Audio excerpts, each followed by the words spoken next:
People in power go out of their way to make sure that you are perpetually misled and manipulated. They seek to keep you in a distracted, naive bubble. And they are doing a damn good job.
What's the point of this thing? You have all the money in the world you ever want.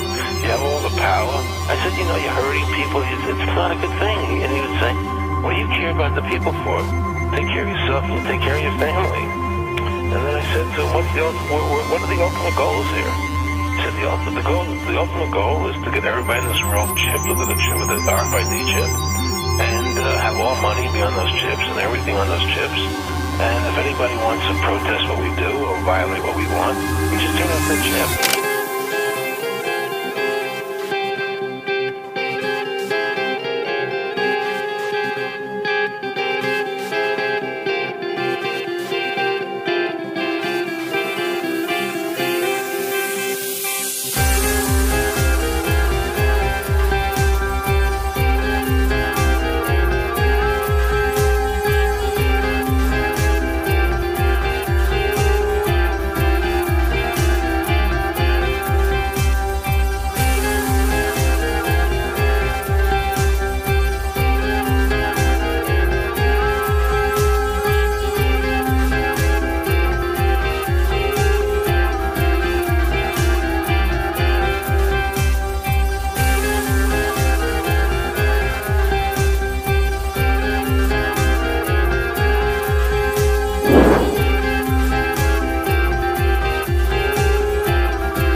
With all the current issues on our agenda, we tend to forget that we are in the midst of the fourth industrial revolution, which accelerates global change in much more comprehensive and faster ways than the previous three revolutions. I'm proud that the government of Dubai has been so foresighted in establishing a Center for the Fourth Industrial Revolution in cooperation with the World Economic Forum. The objective is to quickly recognize the potential of new technologies, as well as develop the necessary ethical and political frameworks around those new technologies to ensure that those technologies are human-centered and society-oriented.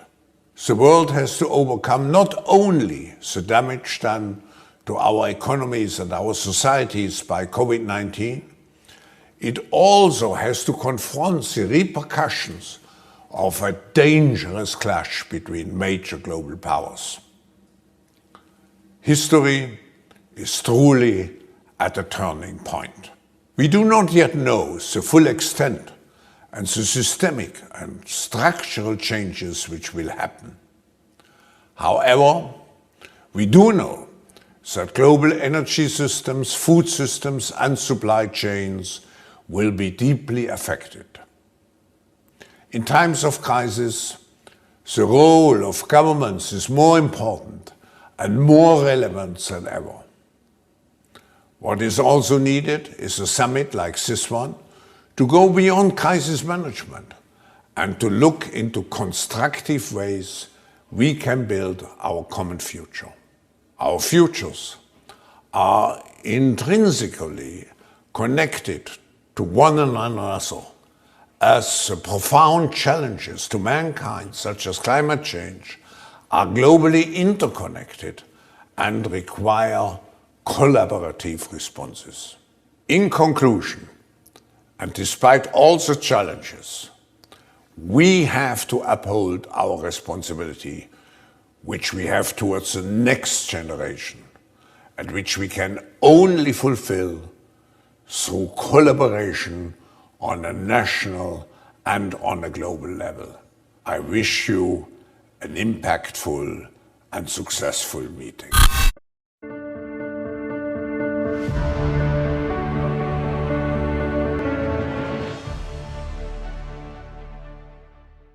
We hear a lot today about global governance.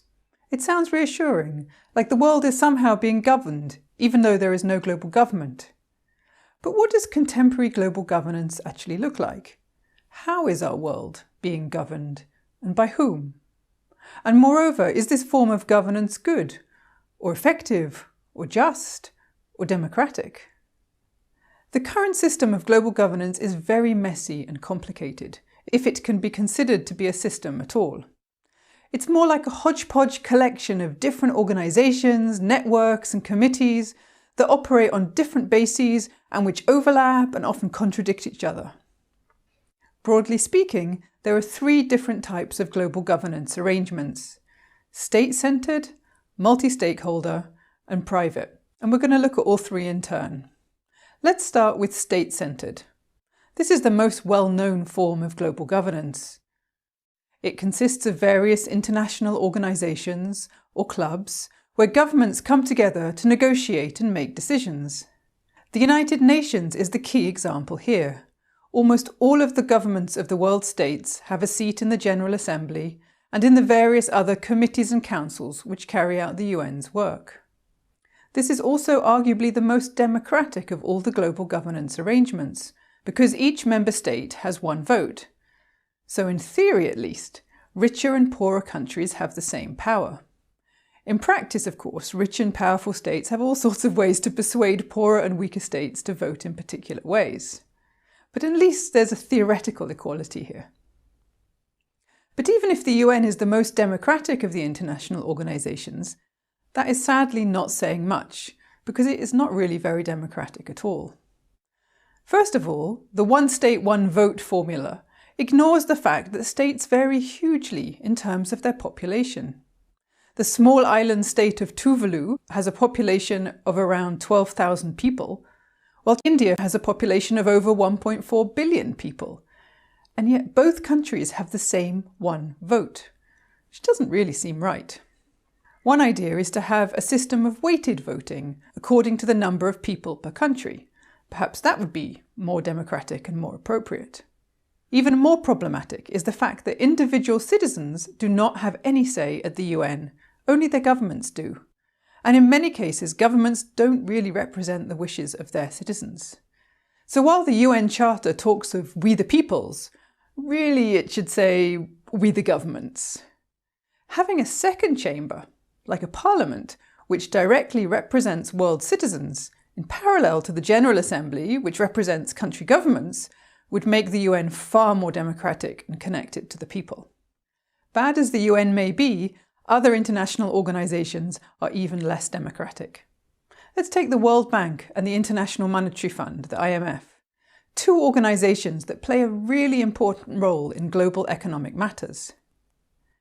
In these organizations, again, only governments are represented, But this time it is not one state, one vote, but rather votes are apportioned according to the amount of money the country contributes to the organisation.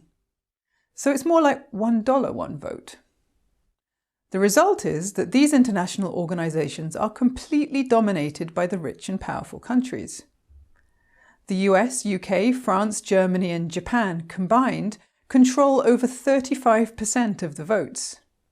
And the US alone has 15.88% of the votes, a very significant number because major decisions require an 85% majority, and therefore the US effectively has a veto on these decisions. So perhaps it's not surprising that these organisations give loans to poor countries and then add on all sorts of strings and conditionalities that in effect mean that in many cases it's actually the World Bank or the IMF that are effectively dictating the economic policy of these countries. And of course, they dictate policies that benefit the rich countries and tend to cause increasing poverty and inequality in the countries that receive the loans.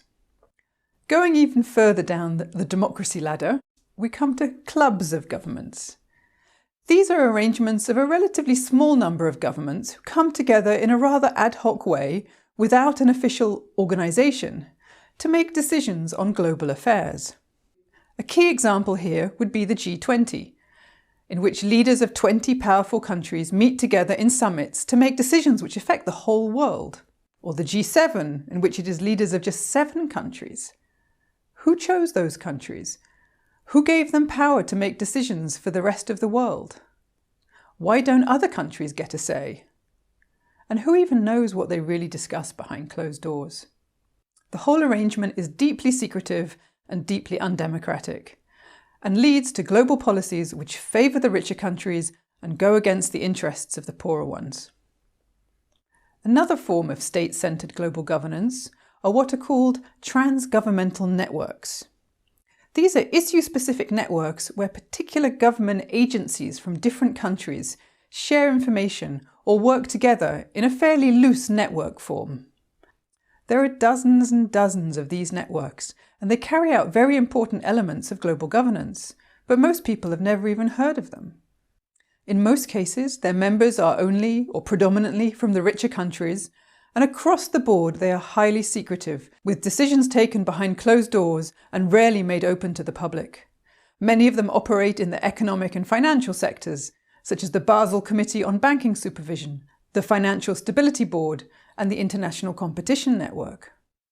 Do you feel comfortable with the fact that secretive, unelected, and unaccountable officials are quietly making policies on issues such as banking and finance and competition, and many, many other matters that affect all of us? So much for state-centred global governance. Didn't look that great. Some parts are more democratic than others, but overall it's highly secretive and highly undemocratic. Is the situation any better when we look at the second form of global governance arrangement, namely multi-stakeholder networks? Unfortunately, the situation's even worse. In state-centred arrangements, the key actors are ministers and government officials who, at least in some countries, have been democratically elected by the citizens of their countries. So they have some right to claim that they represent the people. But in multi-stakeholder networks, there are many different kinds of actors or stakeholders. So alongside government officials, you'll generally find NGOs, transnational corporations, and other business representatives taking part in the discussions and indeed voting on the decisions. Why is this bad?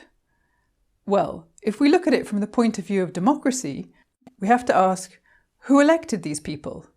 Who do they represent? With NGOs, no one elected them. And it's very hard to see who they represent. Their financial donors? Their activist supporters? Not clear.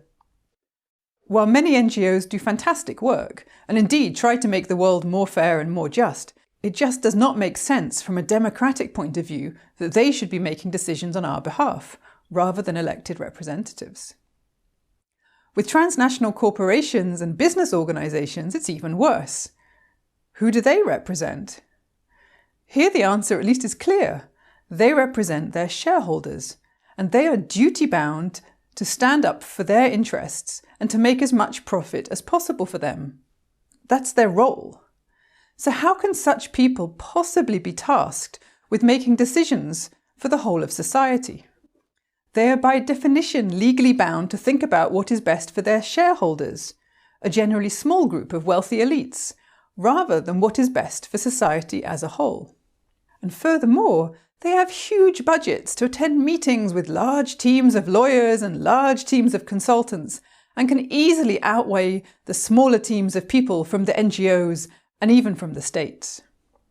So in many cases, multi-stakeholder networks end up being a thinly veiled form of corporate rule, with business representatives making decisions which benefit their shareholders while claiming that they are doing what is good for society in general. In the past few years, there has unfortunately been a trend towards more and more stakeholder governance, and it is making global governance even more undemocratic. There are now dozens and dozens of multi-stakeholder networks, such as the World Commission on Dams, the Alliance for Water Stewardship, or the Global Alliance for Vaccines and Immunization, otherwise known as Gavi, where states, companies and NGOs try to come together to solve problems. But despite the fancy logos and the upbeat press releases, these networks have not really solved any of these problems, but have instead instituted market-oriented solutions which somehow just happen to make their member companies richer while having little or no impact on the intended problem. Let's look at Gavi as an example, the Global Alliance for Vaccines and Immunization. You'd think they would have been rushing to waive patent rights and to quickly get the world vaccinated against COVID-19, wouldn't you? Well, instead of doing that, they created COVAX, short for COVID-19 Vaccines Global Access Facility, along with the World Health Organization and two other multi-stakeholder networks, the Vaccines Alliance and CEPI, the Coalition for Epidemic Preparedness Innovations. So what does COVAX do? COVAX pulls together money from richer governments and gives it to big pharmaceutical companies to help them develop COVID vaccines. The idea is that this will speed up the development of new vaccines and enable them to be quickly manufactured on a big scale. COVAX is also supposed to help distribute vaccines to poorer countries by supplying enough vaccines to vaccinate 20% of their population. So basically, COVAX gives public money to private corporations to develop vaccines. It then allows these corporations to sell the vaccines back to the governments at whatever market price they can negotiate, so that the governments essentially pay for them twice. And after that, it facilitates the distribution of a woefully small number of vaccines to poorer countries. Isn't this simply an embarrassment? An example of what kind of system gets established when private companies are in the driving seat? If we really wanted to distribute COVID vaccines quickly and equitably around the world and avert the huge global crisis which we're currently in, we would have firstly made the companies sell their vaccines at cost price, or perhaps with a very small profit. Secondly, we would ensure that patents are waived, at least during the pandemic crisis, and that knowledge and skills about how to manufacture the vaccines are actively transferred to as many countries and companies as possible. That way, global production could be massively ramped up and, of course, prices kept down. By doing this, far more people would have access to COVID vaccines far more quickly, and the pandemic would be ended much more rapidly for everyone. But then the pharmaceutical companies wouldn't have made such big profits. Today, their directors and shareholders have made billions. And this is precisely the problem of letting private companies get involved in global governance under the guise of multi-stakeholder governance. It leads to the benefits for these companies and woefully inadequate solutions for the rest of society. Now, you might think it can't get any worse, but unfortunately it can. The third type of global governance arrangement that is growing rapidly is private governance. Governance arrangements that are openly run by private companies without being dressed up as being multi-stakeholder arrangements or anything else. You may have heard of SWIFT, the Society for Worldwide Interbank Financial Telecommunication, and you may have used it when you transferred money from your country to another country. It has developed technical standards and coding systems for banks all over the world. But did you know that it's a private corporation, privately owned by some 2,500 banks? And did you realise that it is developing these standards and guidelines independently from any national or intergovernmental regulation? So what we have is a system in which the banks make their own rules without any governmental oversight. And after all the banking crashes of the past few years, do we really think nothing can go wrong? Another example of private global governance is ICANN, the Internet Corporation for Assigned Numbers and Names. This is a private, non-profit organisation which manages the centralised domain name system, the DNS, to control the routing of the vast majority of global internet traffic. With the huge and ever-growing power of the internet, does it really make sense to have it governed by a private corporation? Wouldn't it be better if there were a state-based oversight and regulation by democratically elected global representatives? Even more worrying is the growing system of privately run global courts and arbitration tribunals that is beginning to form the main enforcement mechanisms for trans-border business relations, both between companies and states. You see, as more and more companies are doing businesses across state borders, they've realised that they need some form of global enforcement mechanism to ensure that they and their partners keep their agreements. And in contrast to the area of human rights law that I discussed in another video, these companies do not accept some wishy-washy voluntary system of recommendations. They want a system of binding international business law that is backed up by global courts. But rather than have a state-based system of global courts, where we can ensure that judges are chosen fairly and that democratically created law is applied appropriately, what has happened is the creation of a number of private tribunals, with judges overwhelmingly from the private sector, making decisions behind closed doors and very often favouring private companies over states. Furthermore, there has to be something very wrong with our overall global governance system if we allow companies to set up private global courts and tribunals to enforce business law, but we say it's impossible or unfeasible to set up global courts to enforce human rights law. Why the difference? Why does business law have more power than human rights law? Could it be because companies are increasingly taking part in global governance, making the decisions and setting up the systems? Is this the type of global governance that we, the people of the world, want? Wouldn't it be far, far better to have a global democracy so that we can have a say in what structures and laws are made at the global level? Wouldn't that allow us to build a much better system of global governance, or even global government, in which the rules and laws empower us, the people, and not just the elites and the corporations?